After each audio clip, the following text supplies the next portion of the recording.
What if the most important moment of Tupac's final night didn't happen on the street when chaos exploded, but earlier, behind closed doors, inside a private room with the wrong people under the same roof? What if the real shift happened quietly, out of sight, before history turned violent? That's the version Gene Deal keeps circling back to when he talks about that night in Vegas. And it doesn't just raise questions, it forces people to rethink the entire sequence of events. In Deal's telling, Jay-Z wasn't simply in Las Vegas somewhere in the background, he was allegedly in the same building, deliberately staying unseen. Deal frames it as something Tupac was aware of, something that bothered him enough that he wanted answers immediately, face to face. None of this is presented as legal proof or courtroom evidence. It's Deal's account, an insider-style narrative based on what he claims he witnessed, what he says he heard, and what he remembers about the energy in that room as tension kept climbing. That's why people struggle to dismiss it. Even as an allegation, it's unusually specific. A private room, a quiet presence, a confrontation that nearly happened, a moment where a decision was made to stop it.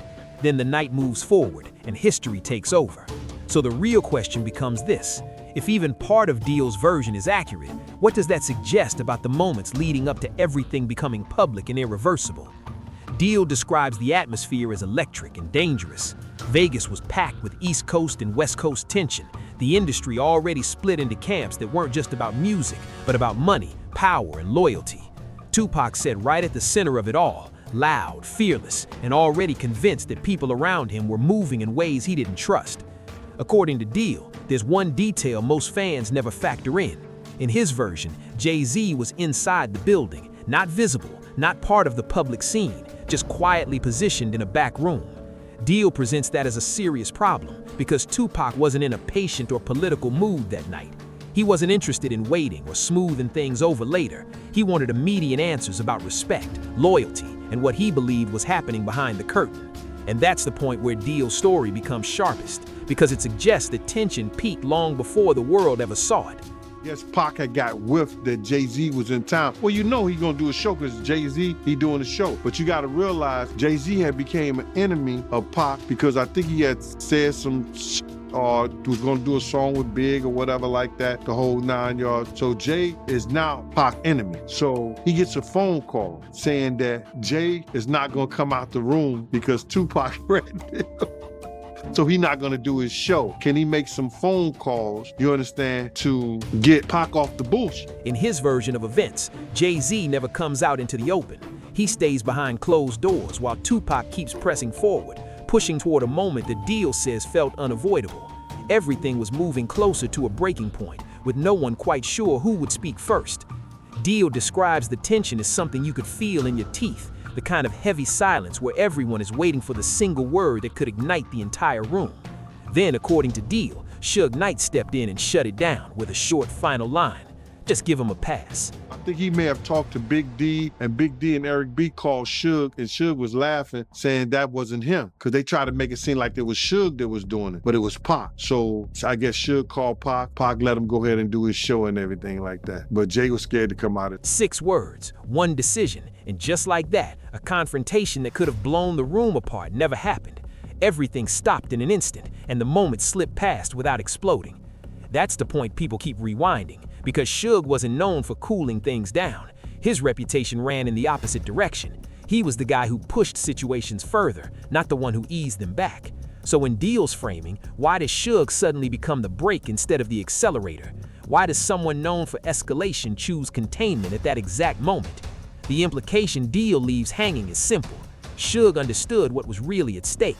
This wasn't about a fight or a heated argument. Come on, man. Yeah, he was scared. Probably still is scared. Yeah, that's crazy, man. And Suge, he told Pac to chill out? Yeah, Suge told Pac to chill out. You know what I'm saying? Because, see, they was trying to, you got to realize is that it was going to call a dissension because they was trying to start Death Row East Coast. It was about a collision that could have dragged names into the light no one would have been able to manage. Because if Tupac walks into that room and starts speaking the way he always did, there's no controlling where it goes. Once he starts talking, it's out there. And you definitely don't control what comes out of someone else when they feel boxed in. That's why Deal's version doesn't land like casual gossip or random talk. It feels like a near miss, a moment that almost crossed the line, a moment that could have created an entirely different story before the one everyone knows even began. And if you're wondering why any of this still matters, Deal's point is simple, because the quiet part of that night is what explains the loud part that followed. Told you this story, if you don't mind me asking. I was there. Oh, wow, I didn't know that, man. I didn't know you was there. So you was there when Jay was scared to come out his hotel room. I had no idea, man. I used to roll with Chaz every day. Now Deal pulls other major names back into the orbit as well. He widens the frame and brings the larger power players of that era back into the conversation. That includes Diddy, not in a here's the proof or courtroom sense, but as someone Deal suggests was closer to the deeper tensions and behind-the-scenes dynamics than the public story ever acknowledged. In that way, Deal isn't just laying out who was where. He's describing how narratives get shaped, how pressure gets redirected, how certain scenes never happen, and how specific names avoid being tied to the wrong moment at the wrong time. From the outside, the public sees chaos. From the inside, Deal describes something closer to a chessboard. Moves calculated in advance, situations diffused or diverted, visibility carefully controlled. And that's where Deal's version forces an uncomfortable question. If Jay-Z was deliberately staying out of sight in Deal's account, what exactly was he trying to avoid? I used to roll with Chaz every day, bro. And then it came out. And then it came out, somebody else told the story. But I think it may have been Dame Dash or something like that told the story. Deal's framing suggests it wasn't random fear at all. It was fear of the wrong conversation happening in front of the wrong people, fear of getting pulled into the hottest conflict in the culture while still in the middle of building momentum, fear of getting locked into a moment that couldn't be controlled once it started moving. In Deal's version, this wasn't about panic, it was about awareness. Then there's the second question that gives the story its weight. Why was Tupac so focused on him that night? Deal implies it wasn't just personal tension or surface-level beef. It was about what Tupac believed Jay-Z symbolized in that moment: rising power, East Coast gravity, industry politics Pac didn't trust. Right after Suge Knight made that statement, what did Puff do? He got on stage, because if a brick hits you, say ouch. He got on stage and spoke on it. You know, another executive come up here speaking on that. I love Dr. J, I love what they doing. I get Death Row, they props in the whole 9 yards. If he thought he was talking about Jermaine Dupri, why the fuck would he spin and say something right then? And if that was the energy in the room, then Suge stepping in starts to look less like protecting Jay-Z and more like protecting the space itself. Protecting what might have been said, what could have been overheard, what might have slipped past those walls and turned into something dangerous outside. Because once words like that leave a room, they don't go back in, and they don't stay harmless. In Atlanta, that something was bought and he thought I was gonna lie about it because Puff was trying to say it was his and it wasn't his, it was Big's. And you understand? And when he said, and they had made a bet that I was gonna go on Puff's side. So when I got to the studio, I said, nah, Puff, you had that one and Big had that one. And that's what it was. In Deal's telling, once Suge speaks, the room goes silent. Jay-Z remains out of sight, Tupac pauses, and everyone inside understands exactly what just happened. They didn't just dodge an argument, they avoided a moment that could have shifted the entire timeline, not because it would have answered everything, but because it would have reshaped the emotional map of that night. Who was present, who looked tense, who seemed protected, where the pressure actually lived before anything spilled into the open. Those details matter, and according to Deal, everyone in that space felt it at once. Then everything erupts outside, turning Vegas into a headline and freezing the public version of the story in place. But this is where Deal's account moves from controversial to explosive, because he doesn't leave it in Vegas. He suggests there's more than memory and atmosphere involved, not vibes, not theories, something tangible.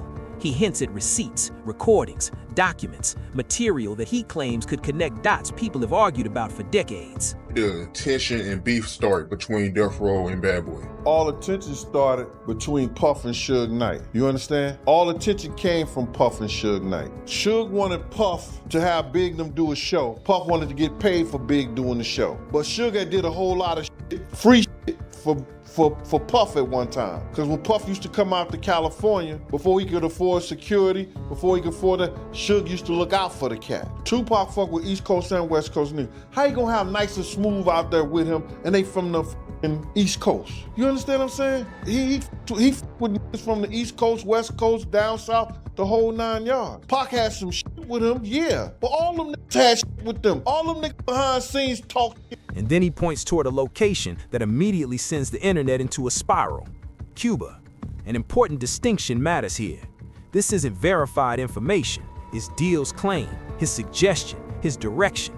But it hits harder than vague rumors precisely because it's specific, not some distant overseas mystery, not a loose chain of hearsay.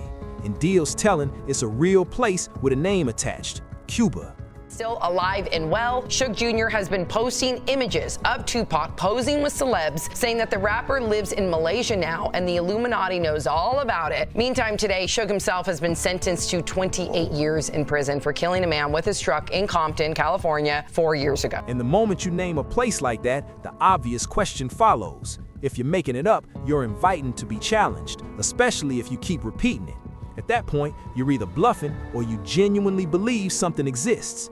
That's why people fixate on the Cuba angle, because it suggests intent. It implies strategy.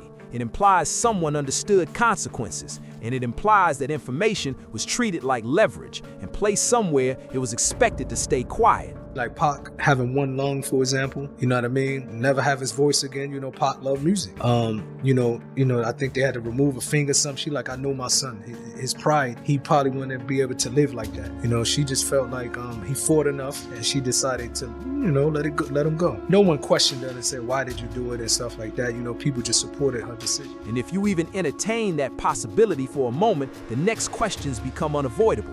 Who had the access to move something like that? Who had the resources to keep it hidden?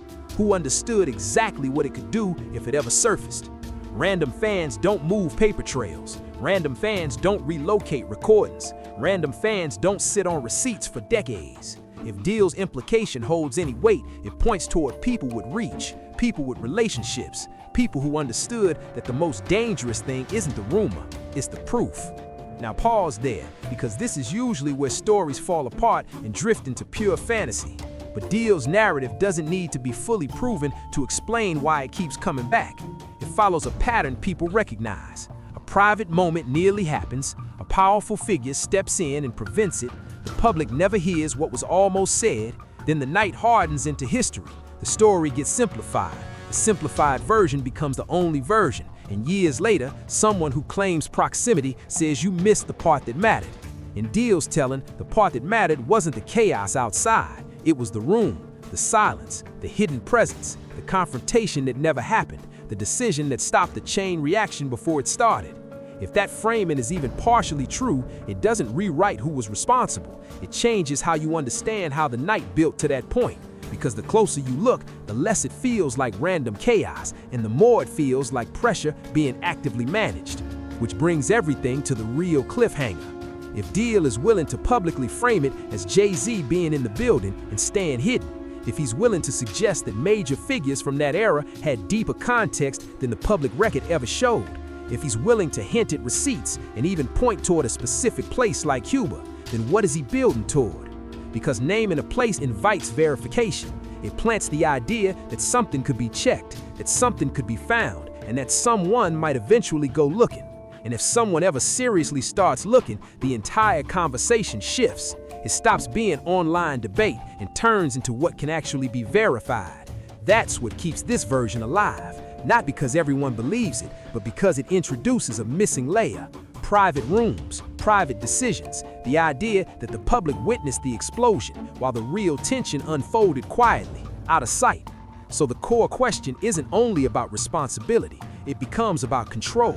Who shaped the narrative afterward? Who benefited from keeping the story clean and simple? Who had the influence to make sure certain details never entered the public timeline? Because if Deal's version is pointing toward anything, it's this. The truth people argue over isn't only about the final moment, it's about the pressure that built that night and the decisions made in rooms nobody ever saw. So the next time you hear someone say, "We already know what happened," ask yourself one thing. If everything is settled, why do these versions keep resurfacing with names, rooms, and alleged receipts? And why do they always circle the same uncomfortable idea that the loudest part of that night distracted everyone from the quiet part that might explain the rest? And if you're drawn to stories like this, where the loudest moment isn't always the most important one, you'll probably want the next video too. I'll see you there. Until then, stay safe, stay sharp, and take care of yourself.